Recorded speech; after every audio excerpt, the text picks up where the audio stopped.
दिया।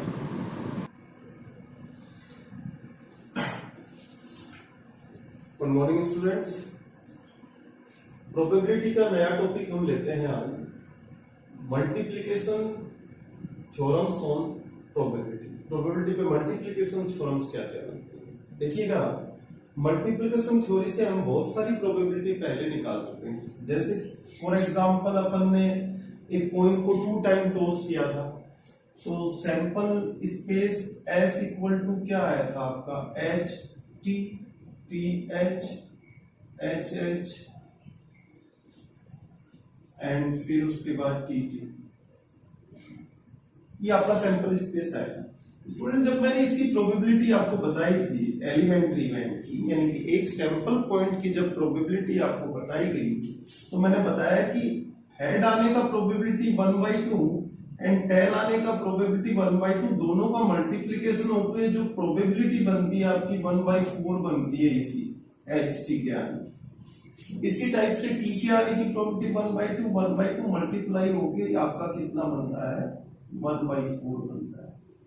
जब ये एक एक एलिमेंट की, एक एक सैंपल पॉइंट की जब अपन एलिमेंट्री इवेंट बोल दो या सैंपल पॉइंट बोल दो, इनकी प्रोबेबिलिटी जब देते हैं तो मल्टीप्लिकेशन लॉ से देते हैं। जैसे एक रिजल्ट है, एच के बाद में टी आ रहा है, टी के बाद में डाइस पे 5 आ रहा है, फिर आपका फिर टी आ रहा है, तो इस रिजल्ट की प्रोबेबिलिटी निकाली जा सकती है। कैसे? मल्टीप्लिकेशन थ्योरम से।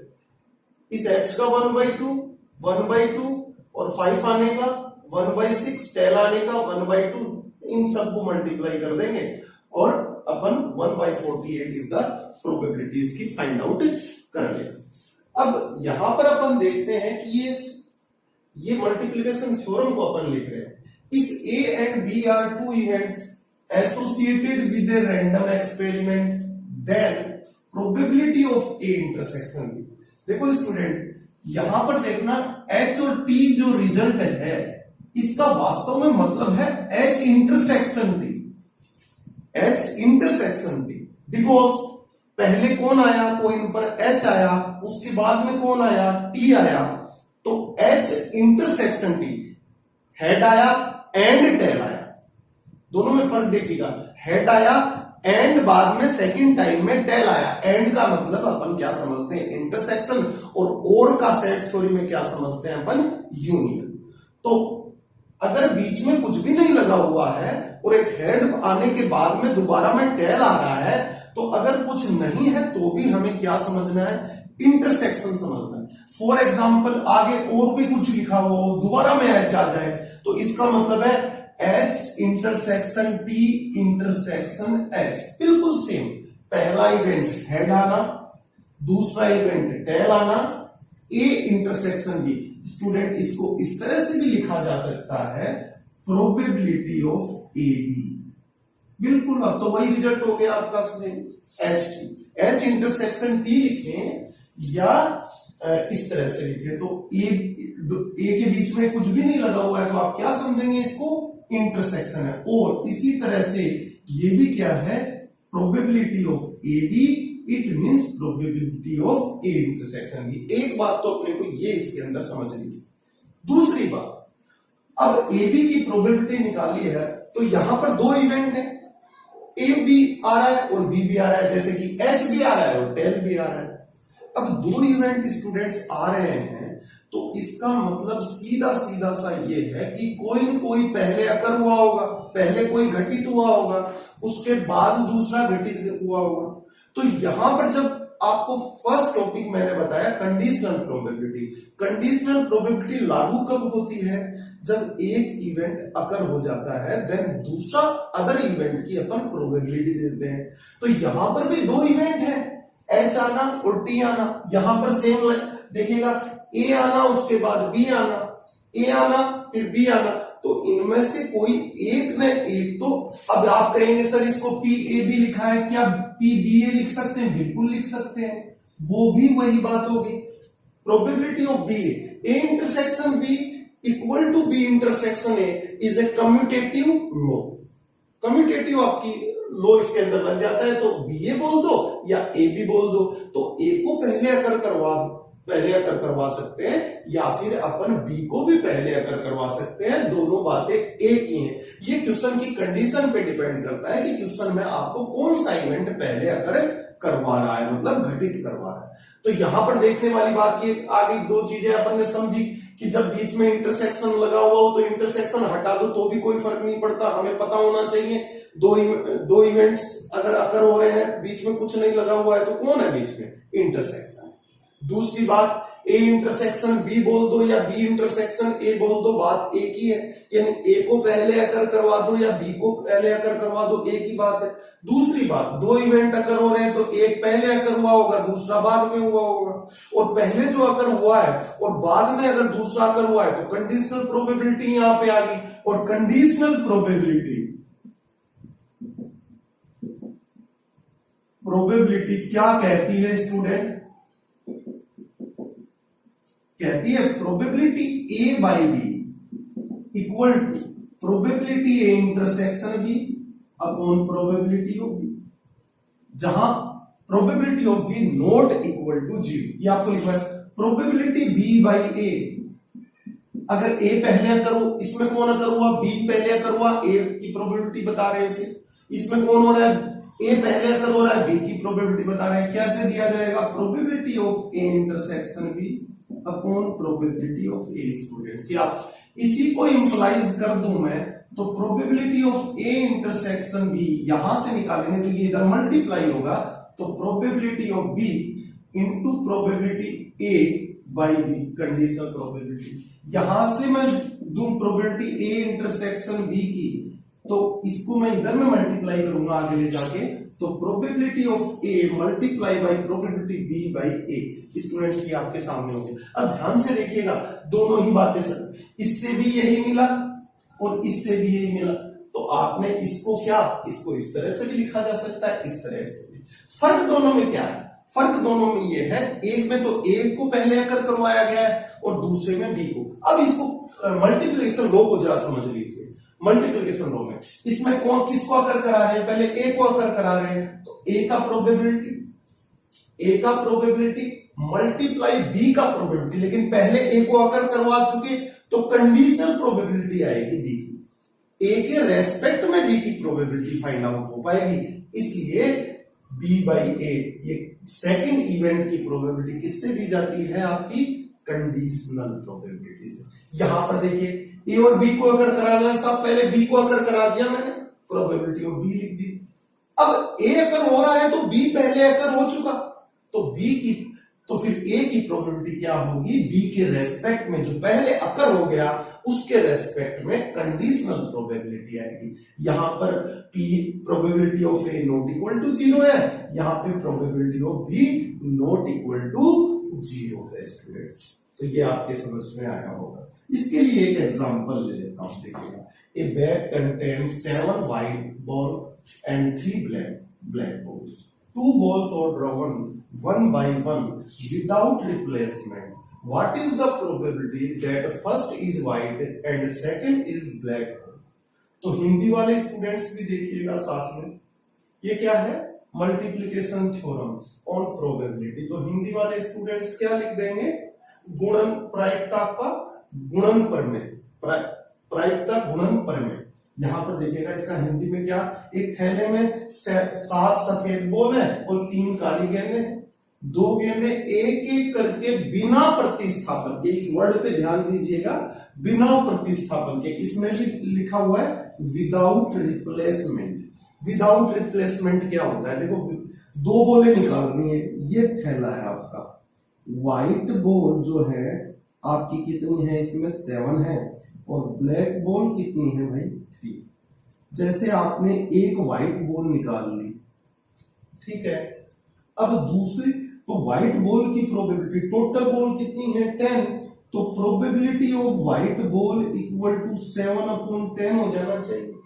अब दूसरी जब व्हाइट बॉल निकालोगे तो एक तो पहले ही निकल चुकी, अब वो वापस तो डाली नहीं है, विदाउट रिप्लेसमेंट, मतलब एक बॉल जब निकाल दी जाए उसको दोबारा नहीं रखना है, इसको बोलते हैं विदाउट रिप्लेसमेंट, हिंदी में बोलते हैं बिना प्रतिस्थापन, या बोल देते हैं प्रतिस्थापन रहित, ठीक है। उसके बाद विद रिप्लेसमेंट आ जाए तो विद रिप्लेसमेंट बॉल निकालने का तरीका क्या होता है, जैसे फर्स्ट बॉल आपने ड्रॉन की निकाली तो उसको वापस रखकर फिर दूसरी बॉल निकालना, इसको बोलते हैं विद रिप्लेसमेंट। तो देखिए दो गेंदें एक एक करके बिना प्रतिस्थापन के निकाली जाती हैं, तब प्रथम गेंद सफेद व द्वितीय गेंद काली होने की प्रायिकता ज्ञात करें। आपको प्रायिकताएं दो इवेंट की बतानी और दोनों में और लगा हुआ है, एंड लगा हुआ है। देखो what is the probability that first is white and second is black ball. And का मतलब इंटरसेक्शन स्टूडेंट्स, दो इवेंट है, एक इवेंट तो ए हो गया जो कह रहा है कि फर्स्ट बॉल व्हाइट होना, दूसरा इवेंट क्या हो गया आपका सेकंड बॉल को ब्लैक बता रहा है, ये बी इवेंट ले लेंगे। एंड का मतलब क्या हो जाएगा इंटरसेक्शन। तो पहले लेट करते हैं, इस क्वेश्चन को सॉल्व करने का तरीका क्या होगा। देखिए लेट करते हैं, यहां पे इसका सॉल्यूशन देखिएगा, मल्टीप्लिकेशन लॉ से आएगा students. Let A is the event, A का मतलब first drawn ball is white,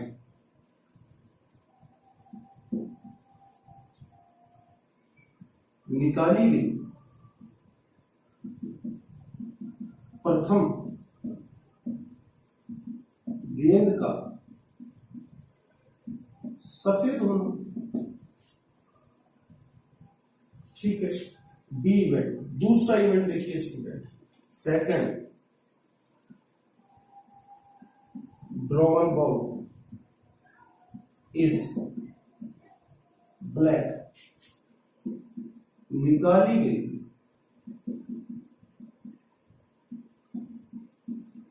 द्वितीय गेंद का काला होना।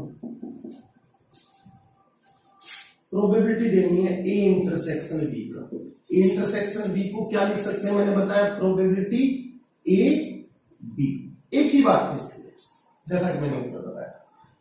प्रोबेबिलिटी ए इंटरसेक्शन बी, ए का मतलब फर्स्ट बॉल का ब्लैक होना, व्हाइट होना, और बी का मतलब सेकंड बॉल का आपका ब्लैक हो जाना। कैसे देंगे, पहले फर्स्ट बॉल निकालेंगे तो पहले कौन सा इवेंट अगर कराने पर फर्स्ट बॉल को क्या करना है, व्हाइट।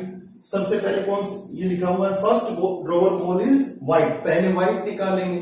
मैंने कहा था कि क्वेश्चन में पता चलेगा कि कौन सा इवेंट पहले अगर हो रहा है। तो पहले क्या आ रहा है, व्हाइट बॉल का निकालना फर्स्ट, दूसरा क्या आ रहा है ब्लैक बॉल का निकालना। तो व्हाइट बॉल बताइए इस बैग में कितनी आपके, यहां पर मैं लिख देता हूं, ये पूरा बैग है, व्हाइट बॉल कितनी है 7, ब्लैक बॉल कितनी है स्टूडेंट 3, तो टोटल बॉल कितनी है 10। तो बताइएगा इसका प्रोबेबिलिटी, इसको कैसे, ये मल्टीप्लिकेशन यानी कि पहले तो प्रोबेबिलिटी ए यानी फर्स्ट बॉल व्हाइट निकालने की दे देंगे, अब ये अगर हो चुकी। अब मल्टीप्लिकेशन लॉ से प्रोबेबिलिटी ऑफ बी यानी दूसरी बॉल ब्लैक निकालेंगे, लेकिन वो किसके रेस्पेक्ट में आएंगी, फर्स्ट बॉल जो व्हाइट निकाली है उसके रेस्पेक्ट में कंडीशनल प्रोबेबिलिटी से इसकी प्रोबेबिलिटी देनी होगी। देखिएगा यहां पर मैं कहूं probability of A, probability of A कितनी आएगी, probability of a white ball निकालनी है, व्हाइट कितनी है 7, टोटल कितनी है 10, तो 7/10 आपका हो गया। प्रोबेबिलिटी ऑफ बी बाई ए, जब ए अकर हो गया है, अब इसका मतलब समझिए ऊपर वाला इवेंट का प्रोबेबिलिटी देना है, नीचे वाला इवेंट अकर हो गया है, घटित हो गया है, तो इसका मतलब ए का मतलब क्या था, व्हाइट बॉल निकल चुकी है और वो वापस नहीं डली है क्योंकि विदाउट रिप्लेसमेंट है, वापस नहीं डली है और व्हाइट बॉल निकल चुकी है, तो टोटल बॉल कितनी बच जाएंगी, अब 9 हो जाएगी। कितनी हो जाएंगी 9। उस केस में आपका बी का मतलब क्या है, इवेंट में जाइए, second drawn ball is black. देखिए प्रोबेबिलिटी ऊपर वाले की देनी है और ऊपर वाले का मतलब क्या है इवेंट का, देखिए second drawn ball is black, निकाली गई द्वितीय गेंद काली होना। अब आपने इसमें से एक सफेद निकाली, एक व्हाइट निकल गई और टोटल कितनी बच गई 9 बच गई, लेकिन ब्लैक कितनी है 3, तो 3 ब्लैक, ब्लैक निकालेंगे तो 3, और टोटल कितनी बची आपकी 9। तो ये बी रेस्पेक्ट में किसके निकली ए। अब कोई बच्चा बोले सर अगर प्रोबेबिलिटी ऑफ बी की ही बात कर ली जाए सिंगल तो कितनी होगी बच्चों 3/10 होगी। क्यों? क्योंकि इसमें इवेंट में कोई इवेंट पहले अकर नहीं हुआ, अकर होता तो नीचे बाई में लिखा हुआ होता। अब प्रोबेबिलिटी ऑफ बी अपन देंगे, इसका मतलब ये होगा कि कोई इवेंट ए पहले अकर हुआ ही नहीं है, तो कोई बॉल निकली नहीं है, कोई बॉल निकली नहीं है तो टोटल बॉल कितनी होनी चाहिए 10 होनी चाहिए, और ब्लैक बॉल कितनी होनी चाहिए 3/10 इज द प्रोबेबिलिटी। लेकिन बी बाई ए आपकी एक व्हाइट निकल चुकी है लेकिन ब्लैक 3 है, टोटल बॉल 9 है, 3/9 इज द प्रोबेबिलिटी स्टूडेंट्स, इसको ध्यान दीजिए। तो probability of A intersection B implies that करके मैं लिखता हूं equal to probability of A 7/10 multiply by 3/9, तो 7/30 is the answer, that is the probability students. इसको करिए, आगे अपन और लेते हैं।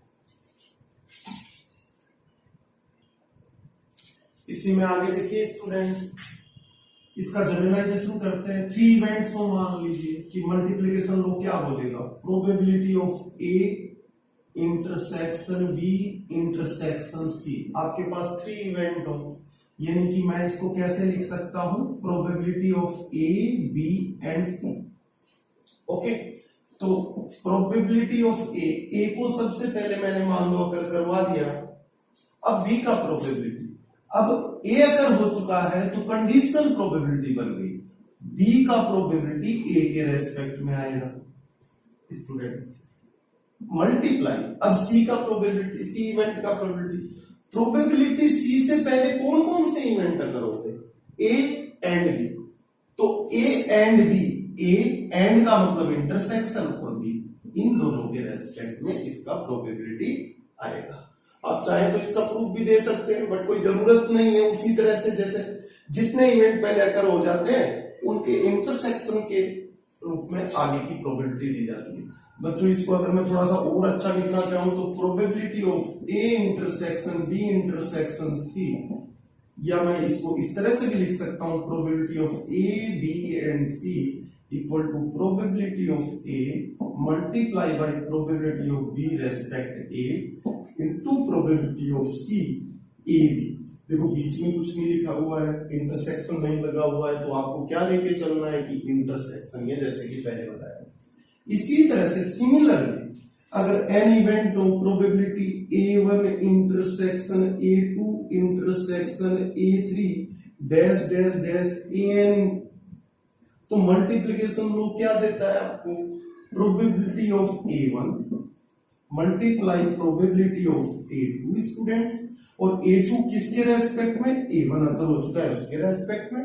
आगे चलेंगे प्रोबेबिलिटी A3 स्टूडेंट, और A3 किसके रेस्पेक्ट में स्टूडेंट, A1 इंटरसेक्शन A2 के रेस्पेक्ट में। आगे भी चले इसी तरह से चलता जाएगा, and dot dot dot probability AN जो आएगा आपका लास्ट nth जो आपका इवेंट है उसका probability A1 intersection A2 dash dash dash कितने तक, AN-1 तक, ये आपका प्रोबेबिलिटी इस तरह से आएगा। ये इसका मल्टीप्लिकेशन थ्योरम का जर्नलाइजेशन आपका हो गया स्टूडेंट्स। इसको नोट डाउन कर लीजिएगा, उसके बाद आगे बढ़ते हैं।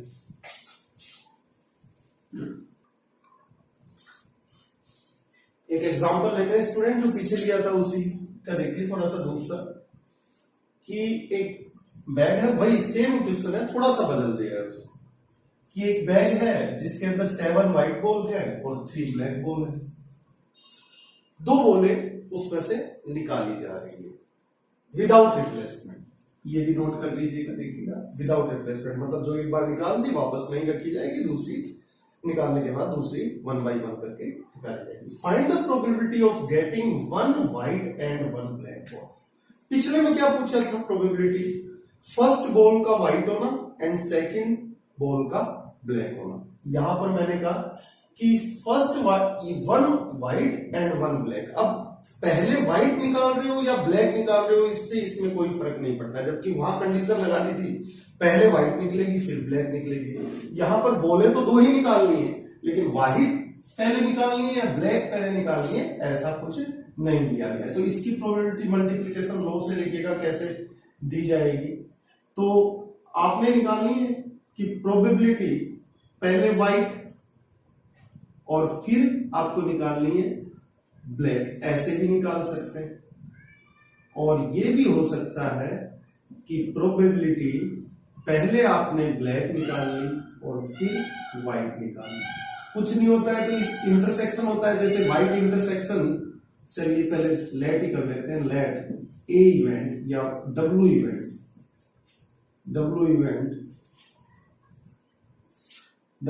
व्हाइट बॉल निकालना, तो drawn ball is white, you निकाली गई गेंद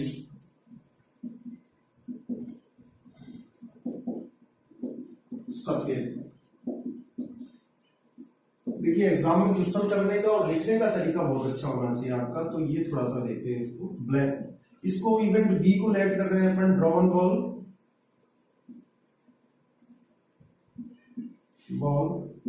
इज ब्लैक, निकाली गई गेंद काली। रिक्वायर्ड प्रोबेबिलिटी,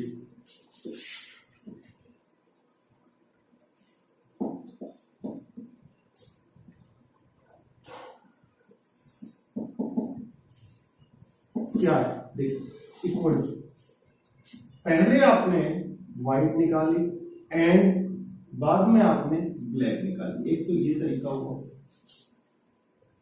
या मतलब प्लस, या फिर आप ऐसा भी कर सकते थे कि पहले ब्लैक निकाली और फिर आपने व्हाइट निकाली।